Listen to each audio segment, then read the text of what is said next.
सरकार कधी येईल, महाराष्ट्रात त्यांचं राज्य कधी येईल, मुख्यमंत्री कधी होईल, याच्याविषयी अजूनही राज्यामध्ये संभ्रम आहे. आम्ही अपेक्षा करतो की महाराष्ट्राला लवकर एक सरकार मिळेल, मुख्यमंत्री मिळेल आणि कारभार सुरू होईल. एक चर्चा होती की एकनाथ शिंदेंना भाजपकडनं लोकसभेनंतर शब्द दिला गेला होता की तुमच्या कितीही जागा आल्या तरी मुख्यमंत्री पद तुम्हाला दिलं बघा, भारतीय जनता पक्षाचा शब्द जो असतो तो शब्द गांभीर्याने घ्यायचा नसतो. भारतीय जनता पक्षाची भूमिका ही गरज सर्व वैद्य मरो, वापरा आणि फेका, यूज अँड थ्रो. त्याच्यामुळे त्यांनी दिलेल्या शब्दांनंतर आणि शब्द फिरवल्यानंतर महाराष्ट्राचं राजकारण कसं बदललं हे आपण पाहिलं असेल. आणि फिरवलेल्या शब्दाचे सगळ्यात मोठे व्हिक्टीम ही उद्धव ठाकरे यांच्या नेतृत्वाखालची शिवसेना आहे. भारतीय जनता पक्ष कधी शब्द पाळत नाही, कधी नाही.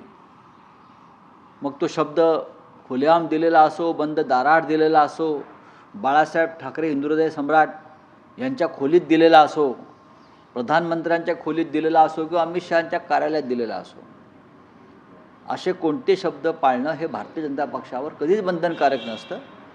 आणि ती नैतिकता ते पाळत नाहीत, पाळत आलेले नाहीत. त्यांना एखादा पक्ष फोडण्यासाठी, सरकार पाडण्यासाठी जेव्हा एखाद्याची गरज असते तेव्हा ते आश्वासनं आणि वचनांची बरसात करतात आणि त्यांचं काम भागलं की त्यानंतर ते लाथा घालतात. हे तुम्हाला आता महाराष्ट्रात दिसतं आहे. शिवसेना आणि भाजप एकत्र होती तेव्हाही हा अनुभव आम्ही घेतलेला आहे. सर, मुख्यमंत्री देवेंद्र फडणवीसच होतील की पक्षाच्या वरिष्ठ नेत्यांकडून वेगळ्या नावाची चालली? कारण भाजपला इतकं मोठं यश मिळालेलं असेल तर मुख्यमंत्री भाजपचाच होईल अशी चर्चा. भारतीय जनता पक्षाला इतकं मोठं यश मिळालेलं आहे, याला पाशवी म्हणतो मी. हे पाशवी यश जे असतं बहुमत, हे देशाला आणि राज्याला हानिकारक असतं. हुकुमशाही मनमानी वाढत जाते, लोकशाहीचा पदोपदी खून होतो, भ्रष्टाचार वाढतो, अडाणीसारखी भूतं निर्माण होतात. त्याच्यामुळे आता भारतीय जनता पक्षानं कोणाला मुख्यमंत्री करायचं आहे हा त्यांच्याकडे बहुमत असल्यामुळे हा त्यांचा प्रश्न आहे. पण महाराष्ट्राला सरकार प्राप्त व्हावं आणि ते लवकरात लवकर मिळावं अशी जर जनतेने अपेक्षा केली असेल तर ती चुकीची नाही. आणि सरकार यासाठी हवं आहे की त्यांनी जी आश्वासनं दिलेली आहेत की लाडक्या बहिणींना आता 2100 रुपये देणार, बहिणी वाट बघतायत. 2100 रुपये देणार, बहिणी वाट बघतायत. कर्जमाफीची घोषणा केली आहे, शेतकरी वाट बघतायत कधी कर्जमाफी होते. अशा अनेक योजना आणि घोषणा त्यांनी करून ठेवल्या. त्याच्यामुळे बहिणी, शेतकरी, कष्टकरी, बेरोजगार हे वाट पाहत आहेत. म्हणून सरकार ताबडतोब यावं. सर, तुमच्या विरोधी पक्षाकडे एक आरोप केला गेला होता मतदानाच्या आणि इतर सगळ्या मुद्द्यांच्या अनुषंगानं काही गोंधळ झाला अशी तुमच्या सगळ्यांची भूमिका होती, तशी मांडणी तुम्ही केलेली होती. पण आता राज्य निवडणूक आयोगाकडनं स्पष्ट करण्यात राज्य निवडणूक आयोग, कुठलीही तफावत नाही. राज्य निवडणूक आयोग, सुप्रीम कोर्ट, न्यायालय ह्याच्यावरती विश्वास ठेवावा अशी परिस्थिती या देशात राहिली आहे का? ज्या देशामध्ये गौतम अडाणीच्या भ्रष्टाचारावर बोलताना विरोधी पक्षाचा माईक बंद केला जातो, ज्या देशाच्या सरन्यायाधीशांच्या घरी देशाचे प्रधानमंत्री जाऊन मोदक खातात गोडगोड, ज्या देशामध्ये न्यायालय दबावाखाली वावरली जातात, निवडणूक आयोग हा स्वतंत्र राहिलेला नाही. त्या निवडणूक आयोगाच्या निवेदनावर आपण काय विश्वास ठेवायचा? आम्ही डोळ्याने पाहिलं आहे, आम्ही अनुभवलेलं आहे, आम्ही फील्डवरती होतो.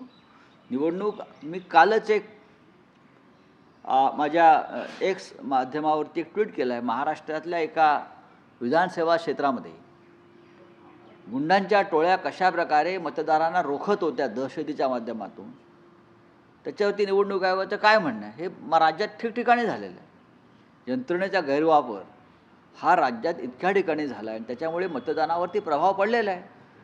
आणि इलेक्शन कमिशनला वारंवार निदर्शनास आणूनसुद्धा बंद पडलेला EVM, बिघडलेला EVM मधले घोटाळे, बटन दाबायचे आणि VVPAT दुसरा जातो आहे हे दाखवूनसुद्धा हे जे निवडणूक आयोगाचे जे मालक आहेत ते आपलीच भूमिका रेटत असतील तर या देशातल्या लोकशाहीवरती अंत्यसंस्कार पूर्ण झालेले आहेत. तुम्ही आता न्यायालयाचा विषय काढला. काल धनंजय चंद्रचूड यांनी एका वृत्तसंस्थेला मुलाखत दिली आणि त्यांनी असं म्हटलं की न्यायालय ही विरोधी पक्षाची भूमिका बजावत नसतात. मग न्यायालय ही काय सरकारची भूमिका, भ्रष्टाचारांची भूमिका बजावतात का? चंद्रचूड हे विद्वान आहेत, कायद्याच्या अभ्यासक आहेत, देशाच्या सरन्यायाधीशपदी पोचलेली ती व्यक्ती आहे, आम्ही त्यांचा आदर करतो, मला त्याच्याविषयी काही म्हणायचं नाही. पण विरोधी पक्षाची भूमिका बजावा असे त्यांना कोणी सांगितलं? त्यांना काही समजतं का? ते मोठे कायदे पंडित आहेत. न्याय द्या, निकाल द्या, एवढंच आमचं म्हणणं होतं ना. आम्ही दुसरं काय सांगितलं? तुम्ही जो असेल तो निकाल द्या.